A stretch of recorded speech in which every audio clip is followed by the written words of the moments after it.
আগামী ফেব্রুয়ারিতে নির্বাচন হবে কিনা তা নিয়ে অনেকের সন্দেহ আছে, আমারও আছে। এর মধ্যে নাসিরুদ্দিন পাটোয়ারি তো ঘোষণায় দিছে যে ফেব্রুয়ারিতে নির্বাচন হবেই না। তবে আমি সবাইকে ফেব্রুয়ারিতে নির্বাচনের টার্গেট নিয়ে প্রস্তুতি নিতে বলি। এরা না বললে আবার বিএনপিওয়ালারা বলবে আমি নির্বাচন পিছাইতে চাই। তবে এই নির্বাচনে কি হবে তা নিয়ে আমি এক সপ্তাহ আগে বলছিলাম যে এই নির্বাচনে খেলা হবে, অপ্রত্যাশিত ফলাফল হবে। এডিটর সাহেব এনার দেখা দেন, নাহলে ব্যাগ ফাপড় নিতেছি। উনি আশায় আছেন একটা ভালো নির্বাচন দিতে পারবেন, দিতে পারলে ভালো, তবে আমি খুব ভরসা পাইতেছি না। তবে এই নির্বাচনে খেলা হবে, অপ্রত্যাশিত ফলাফল হবে, আমি আগেই বলে রাখতেছি। দেখেছেন? আর আল্লাহর কি কাম, এটা নতুন জরিপ আসিছে। আসেন আমরা আগে সেই জরিপের ফলাফলটা দেখে আসি। 12% মানুষ বিএনপিকে ভোট দিবি বলিছে, 10.4% মানুষ জামাতে ইসলামীকে ভোট দেবে বলিছে, মানে 10.5% মানুষ। 7.3% মানুষ আওয়ামী লীগকে ভোট দেবে বলিছে, এবং 2.8% মানুষ, মানে প্রায় 3%-এর মতো মানুষ এনসিপিকে ভোট দিবে। তবে কাকে ভোট দিবে এ বিষয়ে এখনো সিদ্ধান্ত নেয়নি 48%-এর বেশি মানুষ। অন্যদিকে জরিপে কাকে ভোট দিতে চায় তা বলতে রাজি হয়নি 14.4% মানুষ। এটা BRAC institute of governance and development BIGDর একটা জরিপ। 8 মাস আগে গত অক্টোবর মাসে একই প্রশ্ন করা হয়েছিল এবং এরাই এই স্টাডিটা করছিল। সেখানে 16.30% মানুষ বিএনপিকে ভোট দিতে চেয়েছিল। এইটা স্যার গতবার আর এইবারেরটা একটু পাশাপাশি দেখেন, তাহলে বুঝবে যে কেমন কমিছে। 11.30% মানুষ জামাতকে ভোট দিতে চাইছিল এবং 2% মানুষ এনসিপিকে ভোট দিতে চাইছিল। তার মানে জরিপ অনুযায়ী 8 মাস পরে বিএনপি এবং জামাতের ভোট কমিছে, এনসিপির সামান্য কিছু বাড়িছে। তবে 62% মানুষ এই রাজনৈতিক দলগুলোকে ভোট দেবে না, তাই না? কারণ তারা হয় বলতে রাজি হয়নি, অথবা তারা এখনো সিদ্ধান্ত নেয়নি। এরা এই 1 বছরে তাদের উপর থেকে আগের সমর্থন সরাই ফেলছে, আরও ফেলবে। বিএনপির জনসমর্থন, দলের জনসমর্থন 26.32% কমিছে। হে প্রভু হরিরাম কৃষ্ণ জগন্নাথ প্রেমানন্দী, ইয়া ক্যা হুয়া। এডিটর সাহেব অরিজিনালটা শুনে দেন একটু। हे प्रभु हे हरि राम कृष्ण जगन्नाथ प्रेमानंदी, ये क्या हुआ? गलाव में पानी आ गया, गामछा भी खुल गया मेरा। लेंटी ये देखिए। হ্যাঁ, সাপ্রি ইনস্টিটিউট অফ ক্রিটিক্যাল থিঙ্কিং এর হোয়াটসঅ্যাপ শাখার গলা পর্যন্ত পানি আগা। বিএনপিকে জিততে পারবে, তারা মনে করতেছে পারবে, কারণ আওয়ামী লীগের এই 7.3% ভোট তারা নিবে। কিভাবে তারা এটা নিবে, কৌশল কি, আসেন সেটা একটু বুঝে দেখি। তারা তাদের নেতাদের একটা অংশকে মুজিব, ধানমন্ডি, 32 নম্বর আওয়ামী লীগ নিষিদ্ধ করা প্রশ্নে আওয়ামী লীগের যে বয়ান সেটা ফেরি করার কাজে নামাই দিছে। আমরা জানি এই যে শেখ রুমিনুর রহমান, ফজা পাগলা, হাবিবুর রহমান হাবিব, এরা তো কেন্দ্রীয় পর্যায়ে, এমনকি জেলা পর্যায়ে, উপজেলা পর্যায়ে পর্যন্ত আওয়ামী লীগের ভোটার, বিশেষ করে হিন্দু সম্প্রদায়ের কাছে তারা একই বয়ান ফেরি করিচ্ছে। শুনেন, এটা বগুড়ার শাহ আলম সাহেব করছে। কিন্তু সংগঠন হিসেবে আওয়ামী লীগ নিষিদ্ধ চাই না। অথচ আজকে যারা বেহেশতের টিকিট দিতে চায়, জামাতের মধ্যে একটি নতুন সংগঠন করেছে হিন্দু জামাত, এটা কখনো সম্ভব? তারা এবং নতুন একটি রাজনৈতিক দল মিলে 3 দিনের ভুয়া আন্দোলন করে স্বাধীনতার নেতৃত্বকারী একটি রাজনৈতিক দল, বাংলাদেশের সবচেয়ে পুরনো একটি রাজনৈতিক দল, সেই দলকে বাংলাদেশে নিষিদ্ধ করেছে, যেটা রাজনৈতিক ভাবে সঠিক সিদ্ধান্ত হয়েছে বলে আমি বিএনপির একজন কর্মী হিসেবে মনে করি না।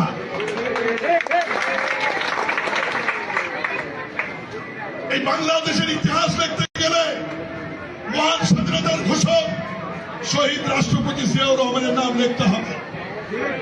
এই বাংলাদেশের স্বাধীনতার ইতিহাস রচনা করতে গেলে মুক্তিযুদ্ধের নেতৃত্বকারী দল আওয়ামী লীগের তৎকালীন সভাপতি শেখ মুজিবুর রহমানকে অস্বীকার করা যাবে না। এই 2 নেতাকে অস্বীকার করে নতুন বাংলাদেশ বিনির্মাণের কথা বলে, তো তাতে হয়তো এই 7%-এর 4-5% ভোট পাইতেও পারে, কিন্তু এটা পাইতে গিয়া আরো 8-10% নিজস্ব ভোট সে হারাবে। তাহলে আসলে রাষ্ট্র ক্ষমতায় কে যাবে?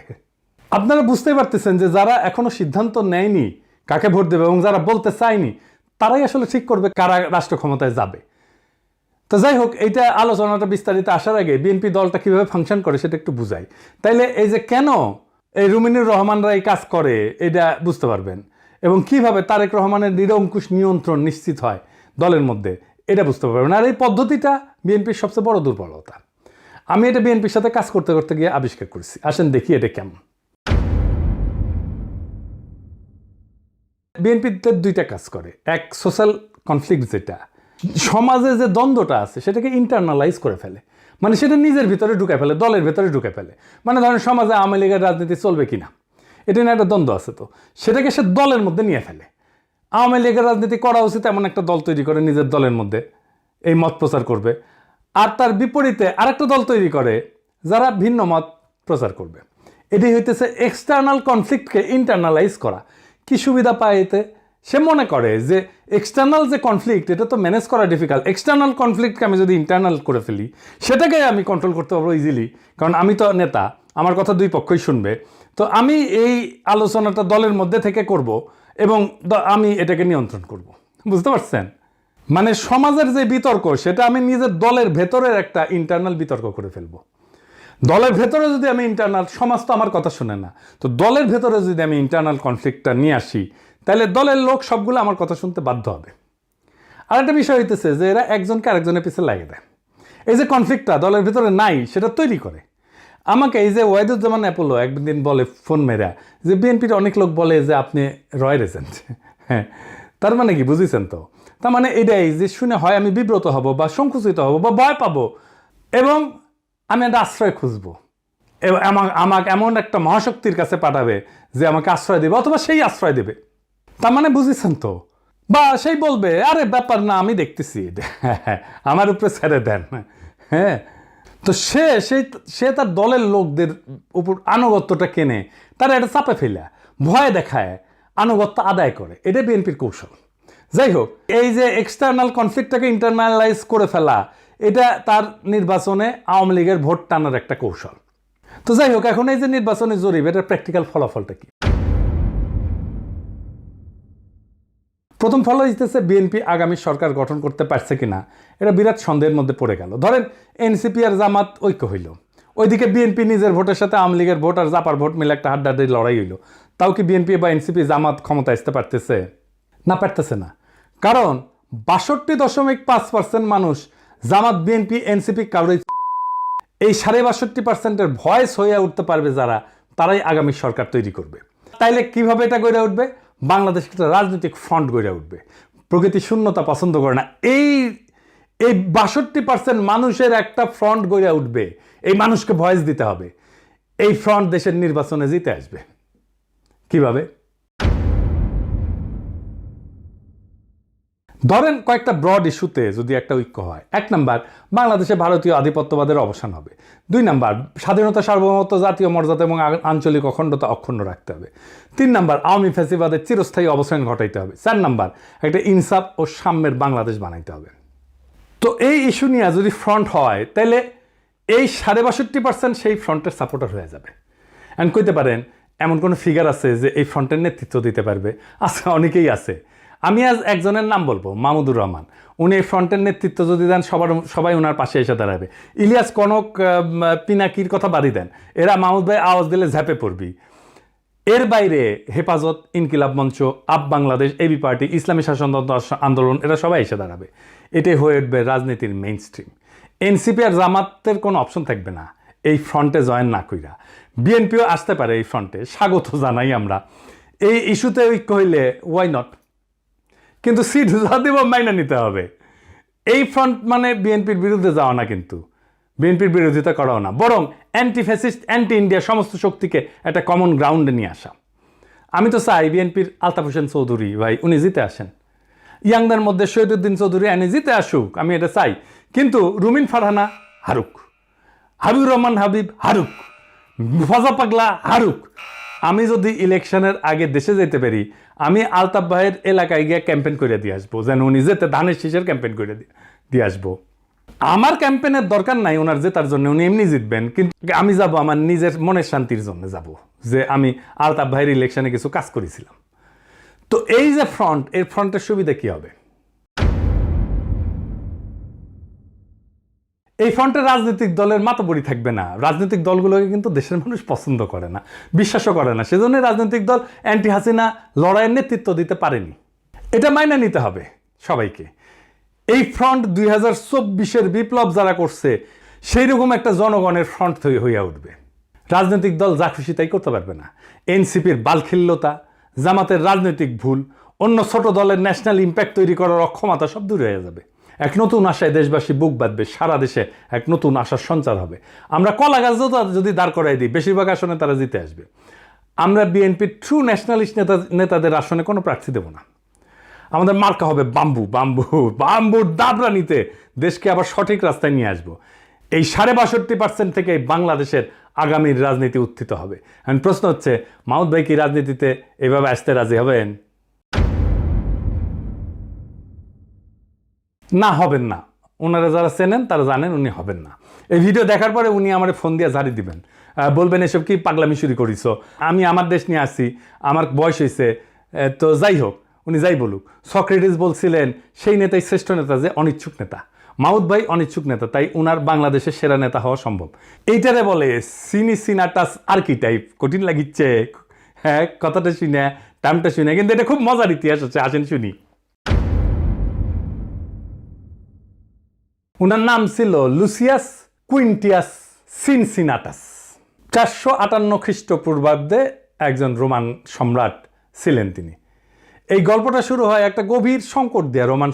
রোমান সেনাবাহিনী কনসাল মিনুসিয়াসের অধীনে প্রতিবেশী উপজাতি ইকুইদের দ্বারা অবরুদ্ধ হইয়া পড়ে এবং ধ্বংসের মুখোমুখি হয়।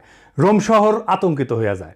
এই চরম মুহূর্তে সিনেট মরিয়া হইয়া, উনি প্রাক্তন সেনাপতি ছিলেন সিনসিনাটাস, ওনাকে সম্রাট হিসাবে নিয়োগের পক্ষে ভোট দেয়। উনি তখন অবসর জীবনযাপন করেছিলেন এবং কৃষিকাজ করেছিলেন। সিনেটের একটা প্রতিনিধি দল তার ছোট খামারে পৌঁছায়, সেখানে তাকে তার জমিতে লাঙল চাষ করতেছে দেখে। দেশের ডাকে সাড়া দিয়ে সিনসিনাটাস একটা নতুন সেনাবাহিনী গঠন করে এবং অসাধারণ সামরিক অভিযানে একদিনের মধ্যে ইকুইদেরকে পরাজিত কইরা অবরুদ্ধ রোমান বাহিনীকে উদ্ধার করে রোম শহরকে রক্ষা করে। 6 মাসের জন্য ওনাকে সম্রাট বানানো হয়েছিল, কিন্তু 15 দিন বা 16 দিন পরে উনি ক্ষমতা চাইরা আবার চলে যান, ওনার ক্ষেতের মাঠে চলে যান কৃষিকাজ করতে। জর্জ ওয়াশিংটনের হিস্ট্রিও কিন্তু এইরকম। উনিও কৃষিকাজ করতে চলে গেছিলেন, ওনাকে ধৈর্য এনে প্রেসিডেন্ট বানানো হয়েছে। জিন্না 1930 সালে হতাশ হয়ে কংগ্রেস রাজনীতি ছেড়ে দিয়ে লন্ডনে যে ওকালতি প্র্যাকটিস করেছিলেন, প্রচুর ভালো প্র্যাকটিস করেছিলেন, কিন্তু খুব পসার হয়েছিল, জমজমাট প্র্যাকটিস, বিলাসবহুল জীবন ছিল। ওনারা ধৈর্য এনে মুসলিম লীগের নেতা বানানো হয়েছে, আর ভারতবর্ষের ইতিহাস বদলাই গেছে। এই যে আমাদের হাসান সৈয়দ সোহরাওয়ার্দী, তারও কিন্তু এরকম কাহিনী আছে। ওনার বোন বেগম শায়েস্তা ইকরামুল্লাহ সোহরাওয়ার্দীর লেখা জীবনীতে আছে। 1933 সালে সোহরাওয়ার্দী সিদ্ধান্ত নিল আর রাজনীতি করবেন না। ট্রেনে করে ভাইয়ের সাথে বোম্বে থেকে কলকাতা ফিরতেছিলেন। প্রোগ্রাম ছিল স্টেশনে নেমে বাসায় ফিরে রেস্ট নেবেন এবং ঘর সংসার করবেন। তো ওনার বড় ভাই ওনাকে ট্রেনে প্রতিজ্ঞা করেছে আর কখনো রাজনীতি করবা না। উনিও বলছেন আর করবো না ভাই। তো যাই হোক, হাওড়া স্টেশনে নামার সাথে হাজার হাজার মানুষ ওনাকে ঘিরে ধরে আল্লাহু আকবর, সোহরাওয়ার্দী জিন্দাবাদ স্লোগান দেওয়া শুরু করে। ওনার মাথায় নিয়ে মিছিল করা শুরু করে। কাম শেষ, উনি রাজনীতিতে স্থায়ী হয়ে যান। ইতিহাস বদলে যায়।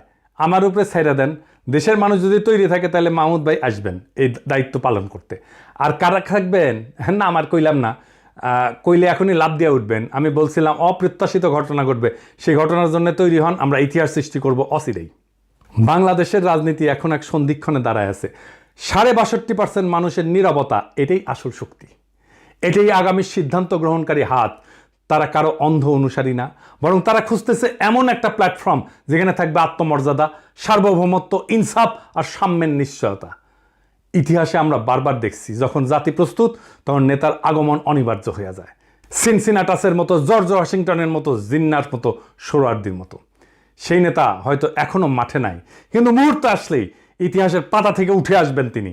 আমাদের করণীয় একটাই, নিজেদের প্রস্তুত করা, মানুষের মনে আশার শিখা জ্বালায় রাখা এবং সেই 62% মানুষকে এক কণ্ঠে, এক পতাকার নিচে, এক স্বপ্নে ঐক্যবদ্ধ করা। এটাই হবে বাংলাদেশের নতুন ভোর, নতুন সূর্যোদয়। এটাই হবে সেই মুহূর্ত যখন আমরা ইতিহাসের বইয়ে নিজেদের নাম লিখব, শুধু দর্শক হিসাবে না, বরং সক্রিয় অংশগ্রহণকারী হিসাবে, রাজনৈতিক এজেন্সি হিসাবে, রাজনৈতিক শক্তি হিসাবে। তৈরি হন, সময় আসছে আবারও 2024-এর মতো। ইতিহাস ডাক দিচ্ছে নতুন ইতিহাস লেখার। সেই ইতিহাস আমরা লিখব একসাথে। ইনকিলাব জিন্দাবাদ।